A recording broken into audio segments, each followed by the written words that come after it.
All right, so we'll say good morning. Good morning. First, I really just want to begin with a thank you to all those who filled in.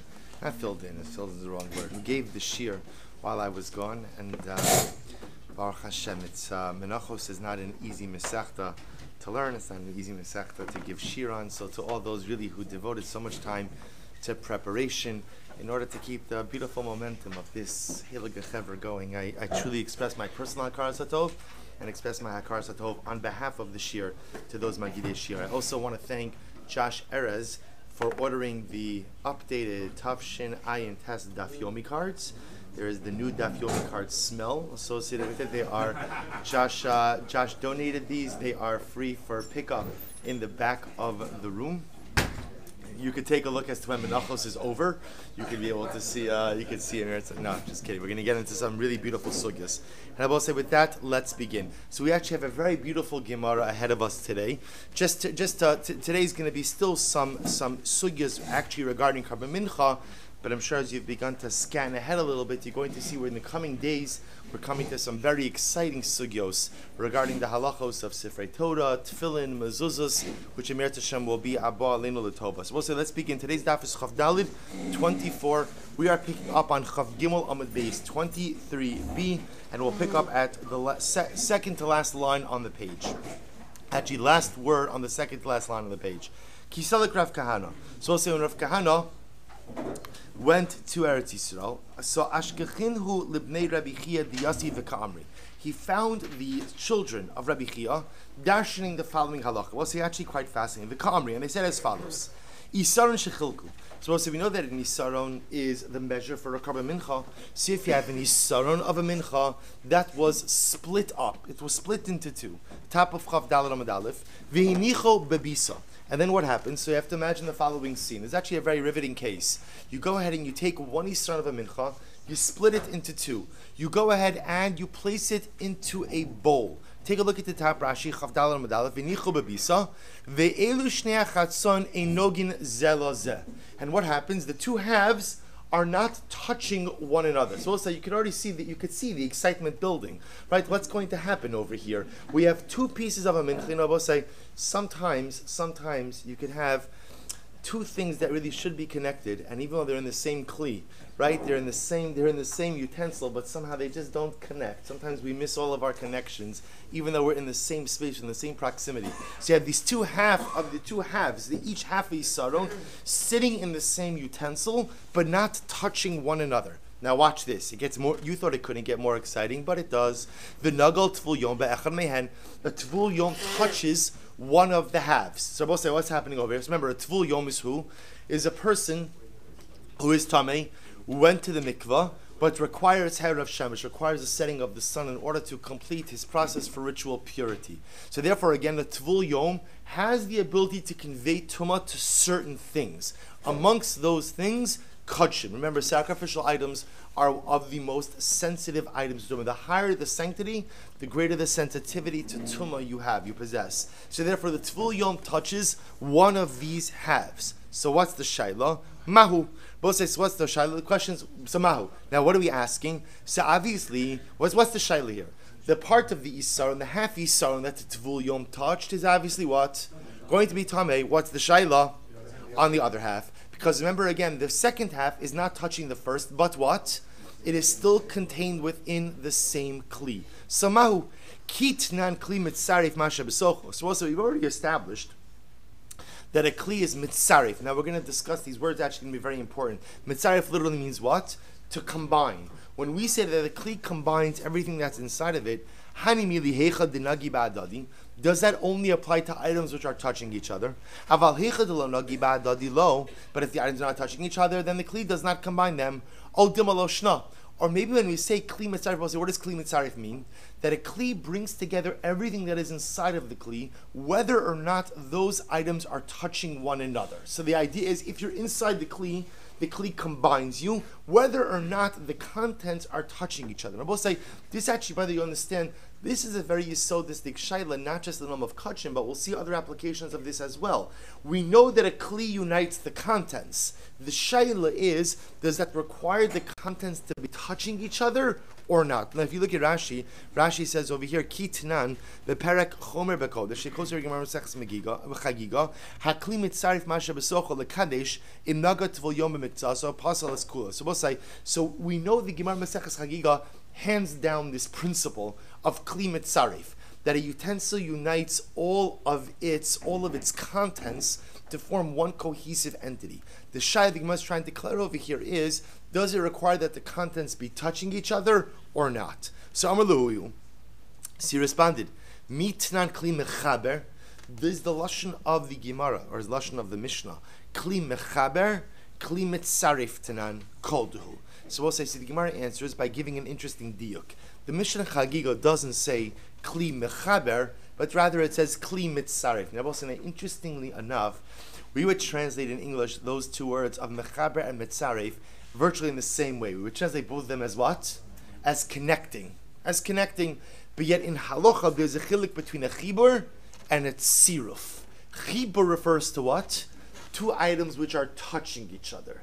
Tziruf refers to combining items even if they are not touching each other. So the Gemara's answer therefore is, when the Mishnah Meseches Chagiga states this halacha, it uses the lashon of Kli Mitzarif, Masha B'Socho, which teaches, and not Kli Mechaber, which teaches me what they're both saying, that a Kli has the ability to unite even disparate parts that are sitting within the actual Kli itself. Therefore, again, if you have two half isronos, right? If you have two parts of the Karban Mincha that are sitting in the same Kli, even though they are not touching each other, and a Tvul Yom comes along and touches one of the halves, what's the halacha?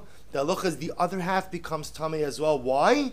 Because Kli Mitzaref Masha B'Socho L'Kadesh. Because ultimately, again, a utensil unites all that is within side of it to cause all of the pieces to be looked at as one whole. Therefore, when one half becomes tamei, the other half becomes tamei as well. Take a look at Rashi for just a moment. Mitran Kli Mechaber Havimashman Dinagi Adodi. So I will say the lashon of mechaber would have meant that the kli only unites items if they are touching one another. V'akli mechabrim kilo havichad v'nit mazeh. But mitzarif mashma ve'ein nogin v'zeh mitzarfan lihios echas. We'll say that when we say kli mitzarif, see here's what's interesting. Kli mechaber, I will say, means, see that lashon would have, the way the Gemara understands it, that lashon would have meant that a kli has the ability to unite things that are already together. Has the ability to unite them in status if they are physically touching one another. Kli mitzarif means even if they're not touching one another, the halacha is that the kli brings them together. And I will say, I'll just tell you, interestingly enough, this in fact is the halacha lemaisa. The Rambam Paskins, this is in Shara Atoma Perik Yud Beis halacha Yud Zayin. Achar shenigmar akli mitzarif masha v'socho. We'll say a kli is mitzarif. A kli brings together ultimately again all of the disparate parts that are inside of it. So, for example, in this case, where you have two half isaron or two half isronos, the tvul yom touches one of them. The other one that is inside the kli ultimately again will become tamei as well. I will say, just as an aside, so obviously the Gemara is quoting this principle from Meseches Chagiga. This principle is not really forged here. This principle is just quoted over here. Where does the concept come from? So the Rambam actually mentions this. It's actually quite interesting. The Rambam says, "V'remez yesh l'mala zu Torah." So the Rambam writes, the remes to this halacha is found where kaf achas asara zahav meliak kitoras amru chachamim kol ma shebekaf hariyuch guf echad. So without getting into the limud too much, the Gemara learns that from Kitoras, that everything that is inside of the ladle of the Kitoras is considered to be one entity, and from here we learn ultimately again that Kli Mitzarif. So we'll say this is indeed a principle that is halacha lemaisa. So the Gemara goes weiter. We're going to another variation of this case. Hoshit echad lebeinei mahu. We'll say, listen to this interesting case. So imagine, same situation. You have an isaron of mincha, one isaron, you split it up into two pieces. Those two pieces are not touching each other. Then what do? You put in another half isaron from another mincha, from another karban mincha, in between the two halves that are inside of the kli. Hoshit echad lebeinehen mahu. We'll say, take a look at Rashi for just a moment. Hoshit chatzi isaron echad lebein hanach chatzi isaron. So you put in another half isaron in between the two halves of the karban mincha. Mahu. Im nagat vul yom bazeh mau shiyitma osan shnaim. So we'll say, hear this interesting shaila. So look what we've established so far. What we've established is if you have two, right, a carbon mincha is made up of an isaron. You take that isaron, you split it up into two halves. You put those two halves into the same kli. The two halves are not touching each other. Tvul yom touches one half. What's ta'alacha? What's ta'alacha? They're both tamei. Good. Now we've established kli mitzarif. Kli mitzarifon. Case 2. You take another half isaron from another carbon mincha. You put it in between the two halves of the, we'll call the carbon mincha A, is split up into two halves. Two halves are not touching each other. You take a half an isaron from carbon mincha B, and you place it in that kli, in between the two halves of carbon mincha A. What happens? Tvul yom touches the half from carbon mincha B. So what's the shaila? What's the shaila? Obviously, the half that the tvul yom touched is obviously going to become tamei. The shaila is, does that tumah spread to the two halves of carbon mincha A or not? So he answered, Amrlei, very simple halacha. Tzarech li kli mitzarfo, ein tzarech li kli ein kli mitzarfo. Rabbi say, essentially, the halacha is, if it belongs in the kli, then the kli ultimately combines it. If it doesn't belong in the kli, then the kli does not combine it. Take a look at Rashi for just a moment. Ein tzarech lekli, kegon hai chatzi yisaron shlishi, de ein tzarech lekli, de ha'eno mitzarif em elu lemincha achos, ein akli mitzarfu tormer rishon. So this is actually quite interesting. That, we'll call it that third half, which belonged to mincha B, does not belong in that kli. It has nothing to do with carbon mincha. Remember, we've already established that menachos do not combine. So ultimately, again, that half an isaron of carbon mincha B has nothing to do with the two halves that are in the utensil, and therefore what?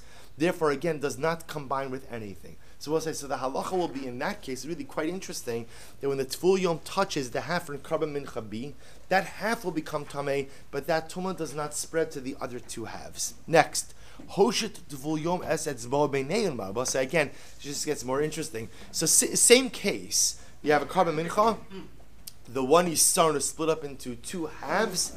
The two halves are not touching each other, sitting in the same kli. Now what happens, we'll say in this case over here, the tvul yom puts his finger in the airspace of the kli, but what? Doesn't touch anything. So remember, we've established already that if the tvul yom touches one half, that tumah spreads to the other half because kli mitzarf on the kodesh. That we've already established.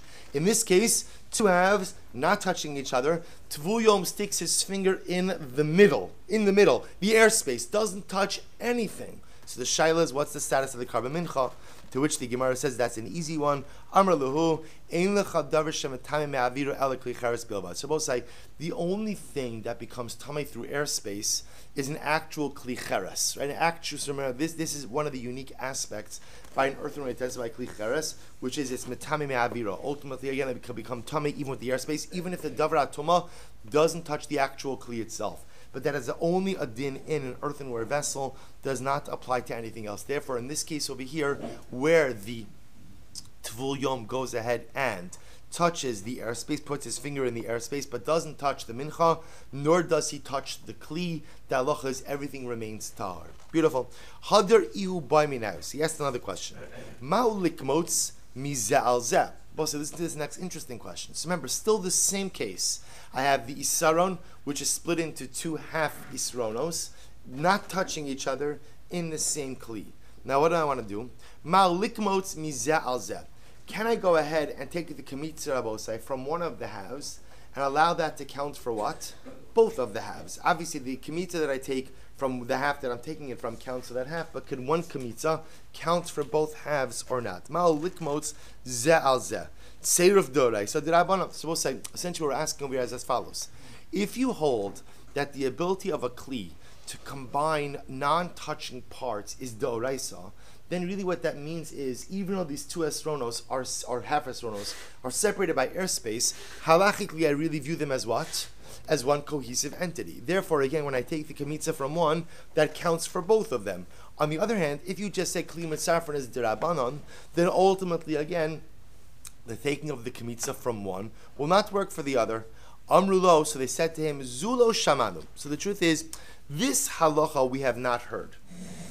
Wait 1 second. This halacha we have not heard.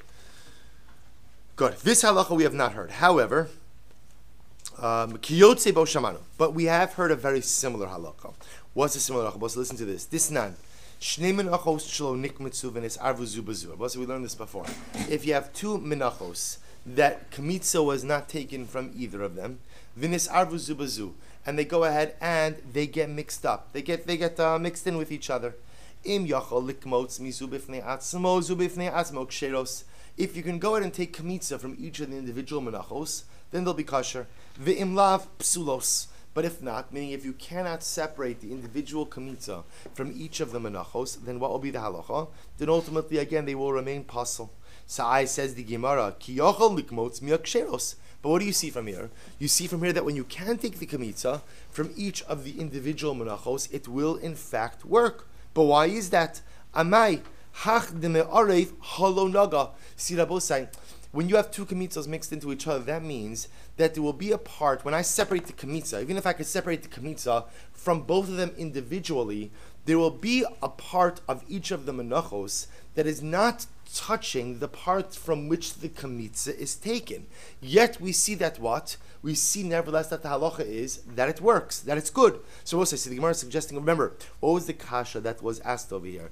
The question over here was, we're dealing all with the same case, where I have one isaron split into two halves, not touching each other in the same kli. It's the case we're dealing with throughout all of these situations. I want to know, can I take one kamitza from one half, and can the kamitza that I take from one half ultimately go ahead and count for the other? So the Gemara said, well, I thought that question is dependent on whether or not seruf, the ability for a kli to combine disparate parts, is d'oraisa d'rabbanan. If it's d'oraisa, it should work. If it's d'rabbanan, it shouldn't work. So the Gemara says, listen, I don't know the answer to this question, but I have a similar case. The similar case is where you have the two menachos that are mixed up with each other. So what's the halacha? The halacha, the Mishnah says that if you could take a kamitza from each of the menachos, then what? Then the menachos will be kosher. I will say that even in a case where you're able to take a kamitza from each of the menachos, there will be a part of each mincha that is not touching the kamitza that is taken. Because remember again, these two kamitzos are what? Are mixed in with each other. Yet we see it's okay. What does that tell me for our purposes? That tells me that it is a possibility for a kamitza to be kosher, even if the part where the kamitza is being taken from is not connected to the rest of the mincha. Amar le Abaye, Abaye says 1 second. Dilma shnei kelim hechidami. To which the Gemara says, I'm sorry, I skipped. I don't understand.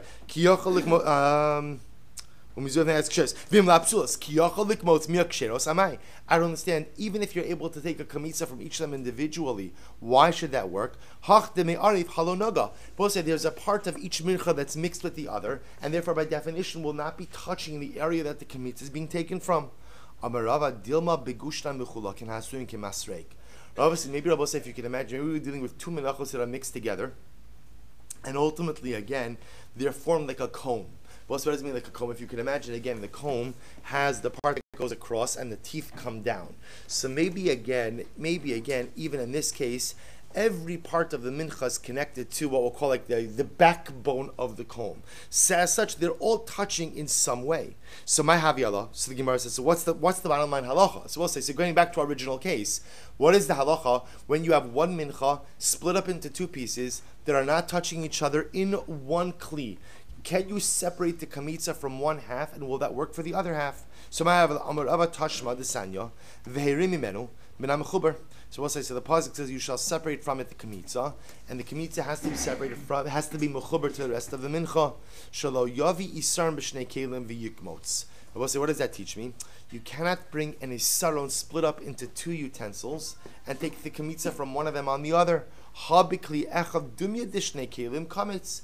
But I will say, if the mincha is in one utensil, but it's like two utensils, then ultimately, again, you can take the kamitza from one part and it'll work for both parts. So the Gemara says, 1 second. So the Gemara, so we'll say, so what's the case of one kli that's like two kelim? So we'll say, I might have thought that case would be like our case over here, where I have one mincha, one isaron, split up into two parts. The two parts are not touching each other.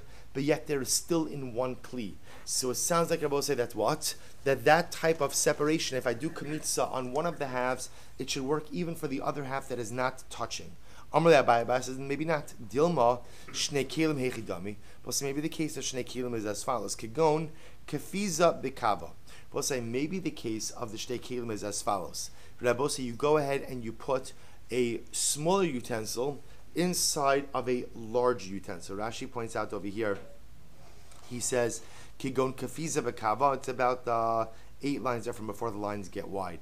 Shechakach mida kitana besoch mida gidola. I go ahead and I put a smaller utensil inside of a large utensil. And I put a half yisarn in the smaller utensil, which is the internal utensil, and the other half yisarn is in the large utensil. So now in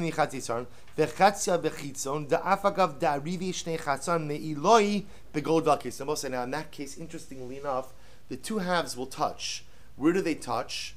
Towards the top of the utensil. So they touch at the top of the utensil, but they're not touching, again, all the rest of the way down. Maybe that's the case of two utensils that are like one. Because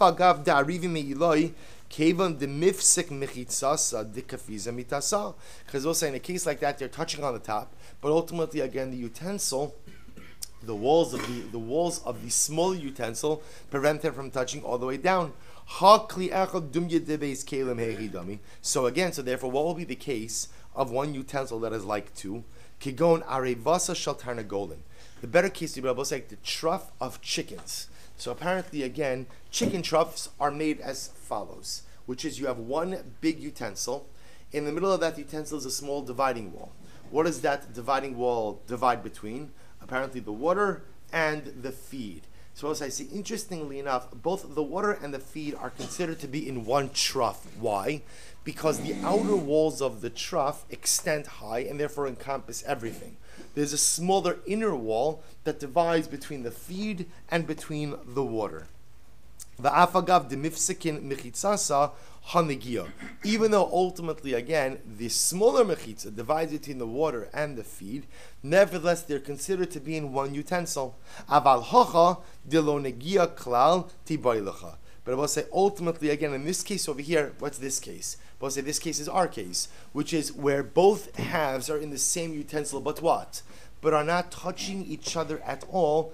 That's the Shaila case. So Rabbi say, the Gemara does not seem to answer this question. So remember, again, we are trying to get clarity on all of these individual cases. In this last case over here, I have two half isronos that are not touching each other, sitting in the same kli. What's my Shaila? If I take kamitza from one, does that what? Does that count for the other or not? So we'll say, so the Gemara doesn't seem to answer this. The Rambam addresses this. So the Rambam says as follows. This is in Hilchos Psuli HaMakdashin, Perek Yud Aleph, Halacha Chav Gimel. Chalak Yisar Mekli Echad, Ve'ein Chalak of Nogin Zebazeh, Ve'ein Beinehen Mechitza. So we'll say, this is our case. You take one Yisar of a Mincha, you divide it up into two pieces. They're not touching each other, but the good news is what? There's no mechitza either. So there's nothing actively separating them. What's the halacha? Harezeh safek im mitzaref akli lekmitza o eno mitzaref. We'll say, what does the Rambam say? It's a safek. Now we'll say, now again, remember, that's fine, but halacha l'maisa, what do I do with that? Lefichach lo yikmotz. Therefore, the Rambam paskins, you should not take a kamitza ultimately again from one on the other. V'im kamatz lo yaktir. If you did take the kamitza, you should not offer it up on the mizbeach. Vim hiktir, but if you offered it up on the mizbeach, hurtza, the mincha works, but v'lo yochlu ashirayim. But you should not eat the leftover mincha. So we'll say, which is another way of ultimately saying what Rabbi is saying. See, here's what's amazing. Bottom line, what is the Rambam really saying? Kli metzarif. At the end of the day, a kli, because we'll say that's the halacha that comes out in every single one of these cases.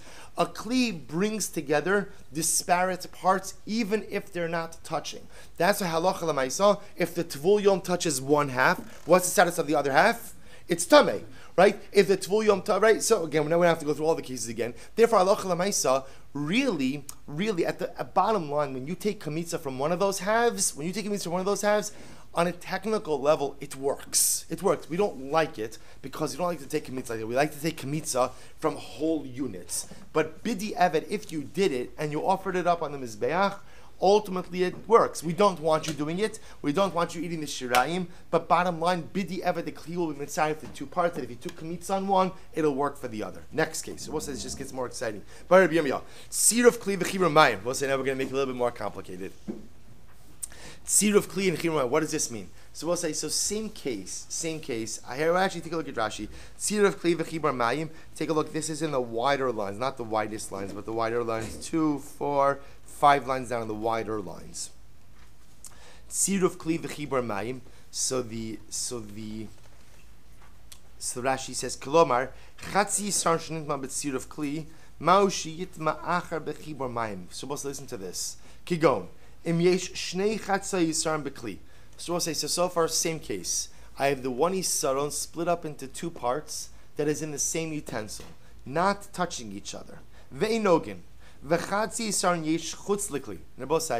There's another half an isaron of another mincha outside of the utensil. Okay, so you say to yourself, well, what is an isaron outside of the utensil? Have to do with the two halves inside the utensil. I'll tell you why.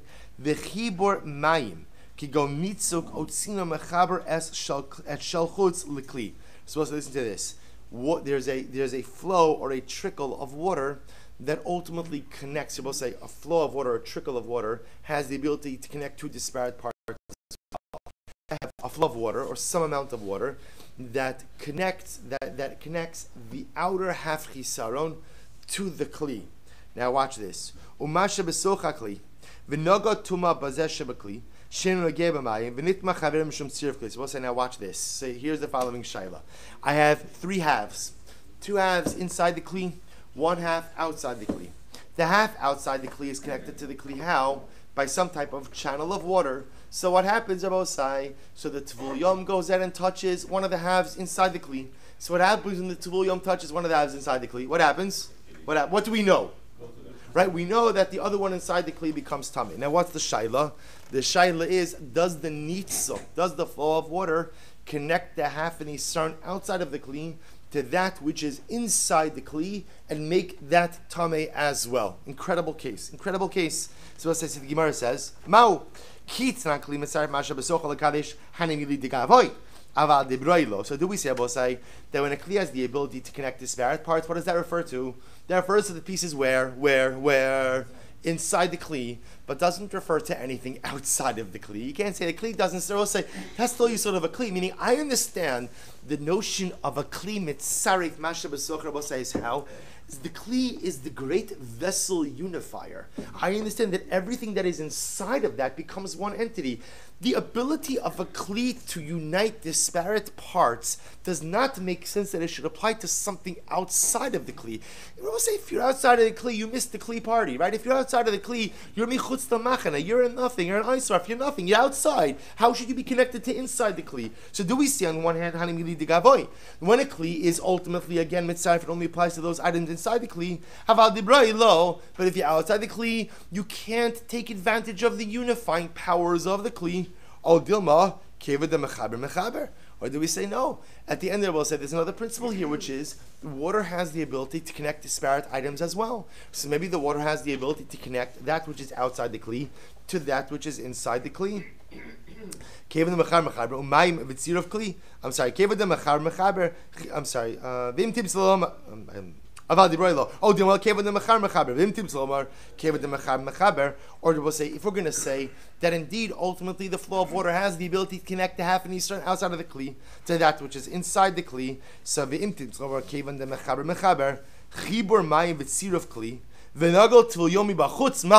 we'll say, wow, let's flip it. Okay, let's say you want to say that a flow of water has the ability to connect the half an isaron outside the kli to the kli.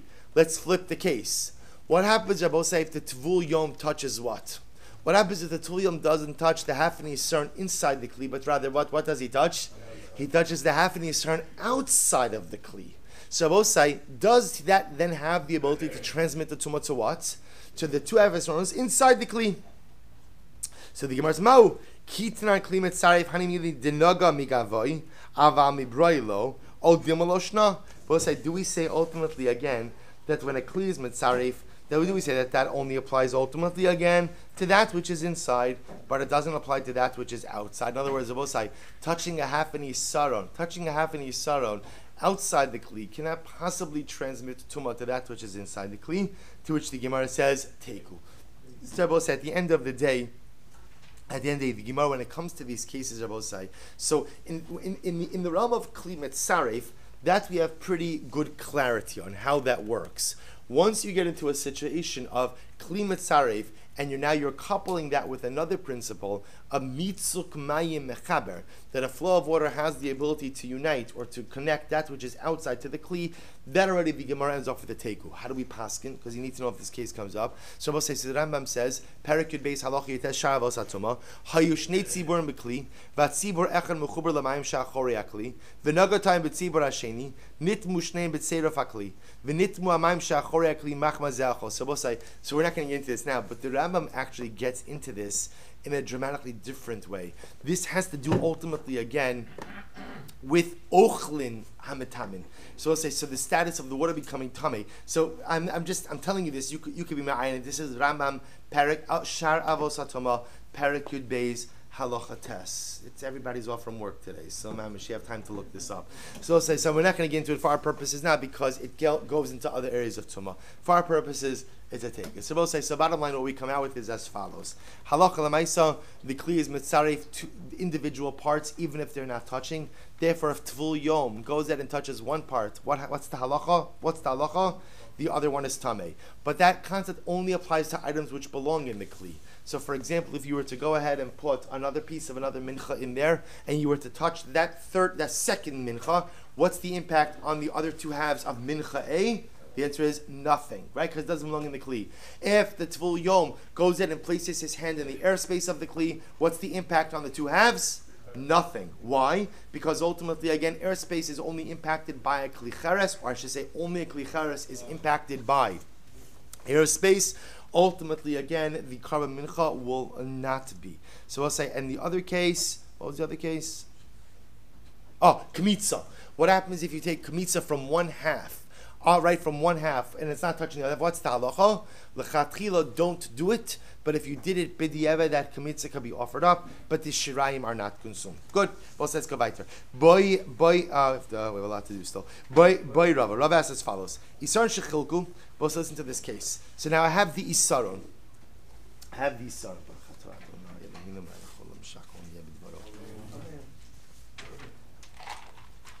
Quickly, isaron shechilku. I have an Yisrael that was split up into two pieces. Well, it's all the same case. One Yisrael of Menachos split into two pieces. V'nitma echamehen, one of the halves becomes tamei, v'niach bebisa, and it was placed inside the bowl. Bisa is just the bowl. V'chazer tvul yom v'nagaba osa tamei mahu. So we'll say, now watch this. Here's an interesting case. In this case over here, I have my mincha, my isaron. I split it up into two pieces. One of the halves becomes tamei. Now both say, now one of the halves becomes tamei on its own before it got into any bowl. So now what happens? I have two halves. One half is tamei, one half is tar. I put both of those halves into the same bowl. What's the impact when you go ahead and you put those two halves into the same bowl? What's the impact ultimately again on the tar half? What's the impact? Nothing. There is no impact there. I will say, because again, occupying the same kli as something that is tamei does not make you tamei. So far again, those two half esronos are sitting in the mincha, getting along just fine, because the tamei one is not impacting the tar one. Now what happens? The two halves are in the same bowl, same case, not touching each other. Tvul yom comes along in what Rabbi say, and what?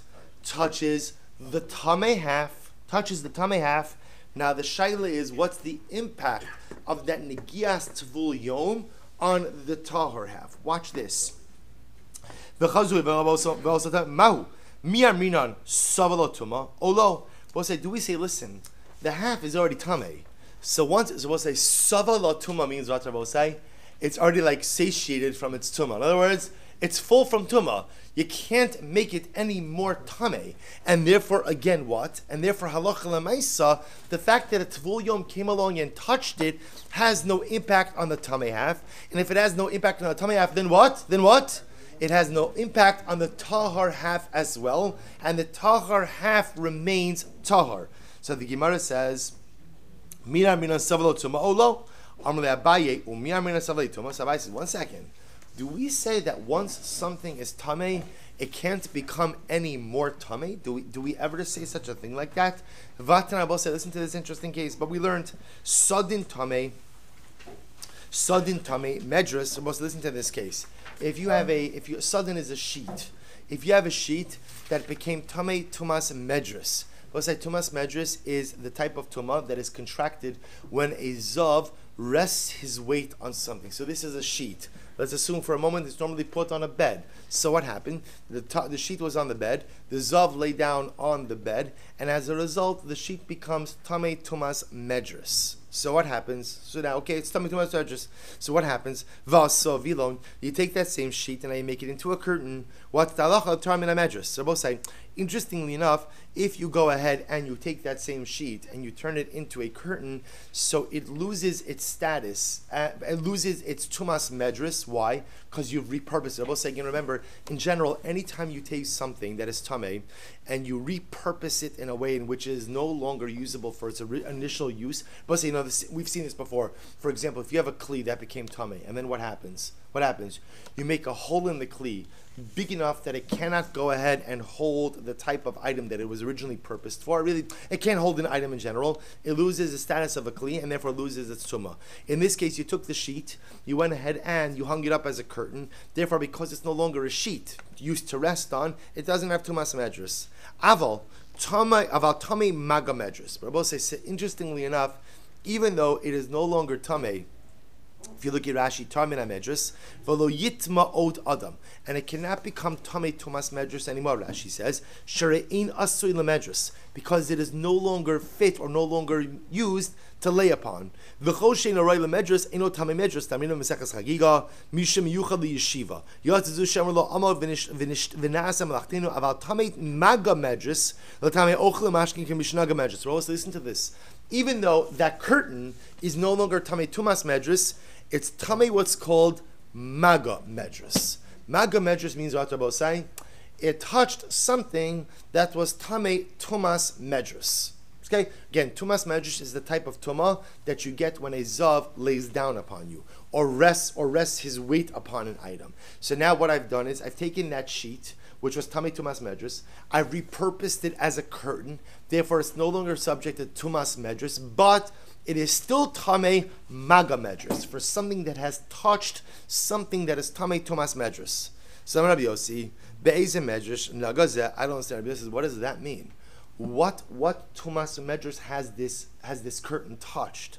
Ella, no, rather, what it means to say is as follows: Ella shim naga ba'azav tamei maga hazav. Rather, Rabbi Yossi says what it means is as follows: when you go ahead and you take this sheet and you repurpose it as a curtain, it loses its tumas medras. But if a zav were to touch it, it would become tamei from maga, bless you, from being touched by a zav. Kinaga bo hazav miha tamei va'afilu lebasof. Sa'alan says the Gemara. So if the zav touches it, apparently again it becomes tamei va'afilu lebasof. Rashi says afilu im nagar achar mishkav. So what do you see from here?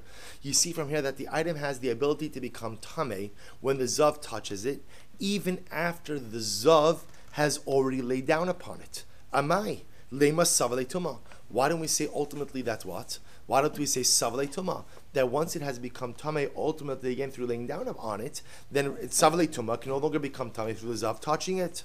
Amrali umimai. So the Gemara says, no, you're misunderstanding the case. Umimai dahai shem naga bo azav lebasar medras. No. Why are you understanding ultimately again that the case of where we say that the sheet or the curtain could become tamei from maga with a zav is after medras? Dilma mikame medras. Maybe it's before tumas medras. Dahavi tumya chamura al tumakala. Because we'll say in that case, what we're saying is as follows: the sheet could become tamei if the zav touches it, and additionally, if the zav lays down on it, then what? it could become tamei tumas medrash. So both say everybody will agree that could happen. Why? Because they both say even if you say savale tuma, even if you say that an item has become satiated with its tumah, both say that would just mean that an item can't absorb more tumah, or I should say, item can't absorb more like tumah. I don't know if that's good English, but that's what I mean. Then an item can't absorb more tumah of the same status. But everyone would agree that what? That if an item ultimately, again, contracted a lower form of tumah, that it could certainly contract a higher form of tumah. So, for example, if you have a sheet that ultimately a zav touched, that becomes tamei maga zav. If a zav were to lay down on that, then what? The sheet could contract tumas medris. Why? Because tumas medris is a higher form of tumah. Aval hacha deidi v'idi tumakala lo. But Rabbi say in this case over here, we're dealing, Rabbi say, with what? The half Yisran was touched by a tvul yom, and then what happened? It's placed in the kli, and it's touched again by a tvul yom. So Rabbi say in that case, maybe we would say that half in Yisran is already sated. It's already satiated with its tumah, and therefore cannot contract any more tumah, and therefore would not spread to the second half. Ella, so we'll say here, you understand, this actually is an incredibly profound idea. Remember what's happening over here. The two halves of the mincha, we'll call it half A, was touched by a tvul yom when it was outside of the kli. Then they're both put inside the kli. The fact that half A was already tamei does not impact half B. Now tvul yom is coming and doing what? Touching half A again. So the shaila now is, so we'll say, this is already the first topic we had today. We already established that's what? That if a tvul yom comes along and touches half an yisaron inside of a kli, what happens, Rabbi say? The other half becomes tamei. The Gemara is trying to say, I understand, but what happens if half A was already tamei? It was already touched by a tvul yom before it even came into the kli. Does the second touching by the tvul yom add to its tumah or not? So the Gemara is just saying, I understand that tumah could be added when there's a varying degree of tumah. When you go from what we call tumah kala to tumah chamura. But in this case, Rabbi say it's the same type of tumah. So why should the second touching of the tvul yom impact half A anymore and therefore cause that tumah to spread to half B? Elam is seifa. Rather than learn from the seifa of the brayso. Also listen, Mod Rabbi Yossi. Rabbi Yossi agrees. That I will say if you have two sheets that are folded one on top of the other, the yashav zav alehen, and the zav sat on top of both of them. Sha'elyon tamei medras. The upper one is tamei tumas medras. Because again it's supporting the weight of the zav. V'tachton tamei medras umaga medras. And Rabbi say the bottom one, Rabbi say, is also tamei two tumas. What are the two tumas? Number one, medras, because ultimately it's supporting the weight of the zav. Not only that, but what? This thing that's called maga medras. It touched something that was tamei tumas medras. What did it touch? What did it touch? Which was tamei tumas medras? The upper sheet, the top sheet. So what do you see from here? You see from here that an item can absorb two levels of tumah. If a lesser degree of tumah is not directly touching. It doesn't matter. Tumas medris, the halacha with tumas medris is for halacha that even if you have multiple layers, right? If it's supporting the weight of the zav, even if there's not direct contact, that's still called tumas medris. And it's no different if the zav's sitting right on top of it than if it's sitting below it. And by the way, not only that, it's easy to see even more. It's easy that second sheet. The first sheet has only one layer of tumas medris.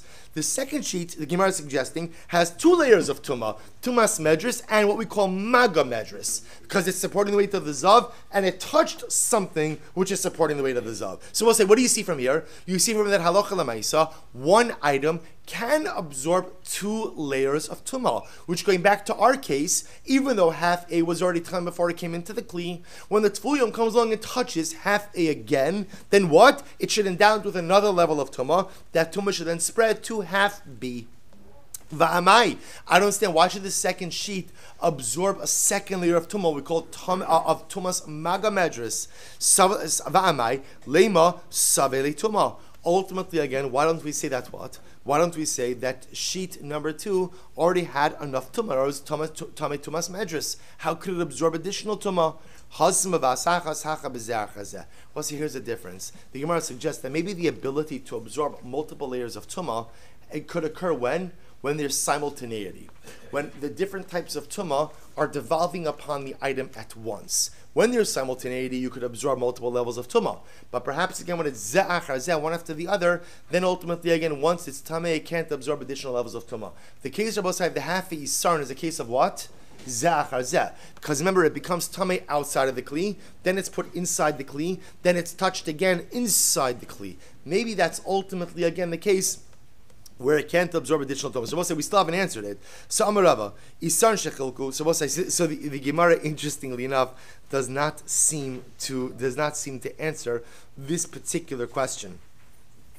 So the Rambam discusses this. The Rambam says, "Batul yov v'naga ba'ochel atama yesh v'davar zeh safek im nifsal atar machmas maga tvul yom mipnei tzir v'aklir novsa." So the Rambam also brings down that this is a case of safek. Okay, Amarava. So also, so just to understand this case, the Gemara does not really resolved in a resolute fashion, and this, of course, you have to understand this particular case has many other ramifications as well, because we'll say this is the fundamental shaila, or this is the fundamental issue of an item being able to absorb multiple levels of tumah once it's already tameh. Amarava, Isar and Shechelku. So we'll say we're going to continue on this same theme.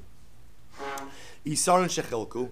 If you have an isaron that was split up into two pieces, va'avad echan me'en. We'll say that one of the halves is lost. V'hefresh achar tachtov, and you go and you separate out another mincha to compensate for the part that was lost. V'nin sarishon, and then you find the first one, and then now what Rabbi say? One big happy mincha family. V'arish shloshton munachan bebisa. Rabbi says, so now essentially what I have is I have three halves sitting in one bowl, right? Two. Rabbi say, what are the three halves? Two originals and one replacement. So what happens? This is fascinating. Nitma avod. So we'll say, if the lost half, we'll call it half B, this half A, half B, and half C. A and B are the two original halves. B was lost, C is the replacement, and then B is found. They're all sitting in the same utensil together. So watch this. Nitma avod. If the lost part became tameh, that's B. So avod v'rishon mitzdarfin. So we'll say, so when B becomes tameh, then what? A becomes tameh with it. Why does A become tameh with it, Rabbi say? Because they're considered to be part of the same mincha. Okay, now watch this. So avod v'rishon mitzdarfin. Mufrash ein mitzdarif. But C is not included in the tumah. So we'll say in a case like, remember, this is all going with kli mitzarif. The kli brings everything together. So if B becomes tameh, B was the lost part that was found. So B transmits the tumah to A, but not to C, not to the replacement. Ultimately, mufrash ein mitzdarif. Nitma mufrash. We'll say, what happens if C becomes tameh? What happens to C? C, remember again, C was the replacement part. C becomes tameh. So nitma mufrash. Mufrash v'rishon mitzdarfin. So we'll say, this is amazing. C will transmit tumah to what? To A. Right? Because C and A also were two halves of the replacement mincha. Avod a mitzdarif. But B does not become tameh. Why Rabbi say? Because remember, C and B are mutually exclusive. C was only in effect if B was lost. Once B is found, C is no longer relevant. So C conveys the tumah to A, but not to B. Incredible. Nitma rishon. Oh, what happens if A becomes tameh? This is incredible. Then, now it's a party, right? Then shnehem mitzdarfin. Then everyone's tameh. Why Rabbi say? Because A has a shaykhus with both B and C. It has a shaykhus with B because B was its original partner, and there's a shaykhus with C because C was its replacement partner. We'll say, let's go quickly. Abai says, Abai says, no, not true, I disagree. Once one becomes tameh, they all become tameh. Why? Why the Gemara says, why? My timer, kula b'nei biksa dahadadinenu. They're all one big happy family. Also known as b'nei biksa means they all live in the same house. Which we'll say again, which Abaye is a purist. What Abaye says is, if you hold the concept of kli mitzarfon means what? That a kli ultimately again brings together all of the disparate parts, and therefore halacha lemaisa, when any one of those three becomes tameh, all of them become tameh. And Abaye says the same applies to kmitza. Kamatz mina avad. Rabbi says same idea. If ultimately, again, you were going to do kmitza and one of the items was lost and you had a replacement, and you do kmitza from the avod, so what's the halacha? Shiyara v'rishon ne'achalin. I'm just going to do this quickly to finish up. So shiyara v'rishon ne'achalin. Ultimately, again, the shirayim from the avod and the rishon are eaten. Mufrash eino ne'achal. The replacement, however, is not consumed. Kamatz mina mufrash, but if you did Kemitza ultimately again from the mufrash, we'll say from the one that was designated as the replacement, Shiyarav, so it's Shirayim, V'rishon ne'acholin, and the first one are eaten, right? The Shirayim of the mufrash and the Rishon are eaten. Avoid ino ne'achol, but the part that was lost, the item that was lost, subsequently found, cannot be eaten. Kamatz mina rishon, if you did Kemitza from the first one, Shneihan ein ne'acholin, then ultimately again both are not consumed. Abai says no, afilu kamatz me'echad mehem shnein ein ne'acholin. Ultimately Abai says even if you did Kemitza from one, the other two are not consumed. My taima, Kulu nami b'nei biksa dahadadininu. So as I says Abai l'shitaso, that Abai ultimately holds that whenever you have multiple items within one utensil, the utensil unites all of them. Maskif l'rapapa. So Rapapa says 1 second. B'shiraim didei miyanechalin. Are you telling me that the shrine of that part itself, that Kemitza itself can be eaten? Ha'ika danka de kometz de lo kariv. But there's the 1/6 of that kometz, ultimately again, because it's mixed in with other items that cannot be offered up. Maskef l'ravitzach beidram misharshia. The kometz gufei kariv. 1 second, how can you go ahead and offer up a kometz from this mixture? After all, ha'ika tilsa chulin. Now I will say tilsa chulin means it's 1/3 of it that's chulin. Rashi just points out, it doesn't have to be literally 1/3. What it means is that there's some part of it that's chulin because it's mixed in with a variety of other items. Ravashi Amar, kometz bedaita de koin talya milsa. Ultimately, when it comes to the kometz, so the identity of the kometz is dependent on the kavanas of the kohen. The kohen ki kometz, ayisarka kometz. When the kohen takes the kemitza, he does so ultimately again with the intention for the first isaron. Alright, we'll stop over here for today. We'll pick up with the Mishnah, the Shat over tomorrow morning. I'm sorry. We'll say tomorrow morning, the truth is through Yom Kippur, Daf begins at 5:45 because Slichos again will be 20 minutes. Slichos will be at 6:25 in Meretz Hashem. So Daf begins tomorrow morning through Yom Kippur at 5:45 a.m. How are you? Good. Question for the program at Near Israel. Should I take my Gemara with me? No, they have Mar Makomos. Okay. They have Mar Makomos there. Okay. Yeah, see it in Meretz Hashem. 20. How are you? Mazel tov. Thank you so much. It was beautiful, yeah. So the boy did a great job. You knocked it out of the park. Thank you so much for your work. Beautiful, right? Rabbi Richter did a great job. He really, everybody was, everybody in stitches. I heard he told you the whole back story too. He really did. It was, he did very well. I told him, I said, this was rabbinic dialogue. There's a confidentiality. It was great. Thank you. Oh man, thank you. Shalom Aleichem, my friend. How are you? It's good to see you. How are things? Hashem. Avital as well. Thank God. Good. Where are you guys going to be for Rosh Hashanah? At your house. Fantastic. Thank you. Fantastic. So, good morning. We just uploaded this. Welcome back. Thank you, actually. Nice to see you. Thank you. Rest. Wonderful. Actually, preparing you on the way. Trying to. Oh, Hashem. Welcome back, Rob. Yes, good morning. Shalom Aleichem. How are you? Excellent. Have a seat in the table. Where are you going? Going to Uma. When do you leave? Wednesday. I guess that was it. Why won't I see you? It's only Monday. Okay. When are you going on Wednesday? At night. At night. Good. So still Tuesday, Wednesday. Try. Okay. Well, if not, it's good to see you. Welcome back. Thank you, Yossi.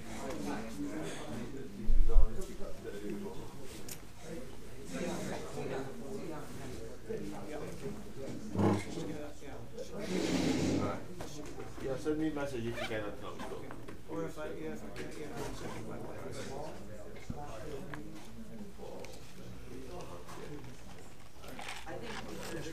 Incredible Gemara, no? Incredible. Yeah, I'm going anyway. Are there any other applications that you can think of off the top of your head where we have this idea that the Kli is Mitzara, whatever's inside in kashrus? I'm sure it comes up a lot. You see, the difference of the kashrus is you need heat. Oh, yeah. You know what I'm saying? Meaning that being in one Kli is not going to be enough by itself. You definitely need heat along with it. Right. No, it's really in the realm of Tumantara. Okay. Yeah. Anyway, so I interrupted between the Shal Yad and the Shal Rosh. So then there's a disconnect between my thoughts and my actions. Or just an accident. Or just an accident. Doesn't have to be so dramatic. Okay. Shkoyach, Yeah, Yeshkoyach. let's see that. Have a good day. I just have one extra quick shayla, if that's okay. Not on the record. Go right ahead. I don't know why this is not going on. Gets me nervous. Especially when it's not on the record. I don't want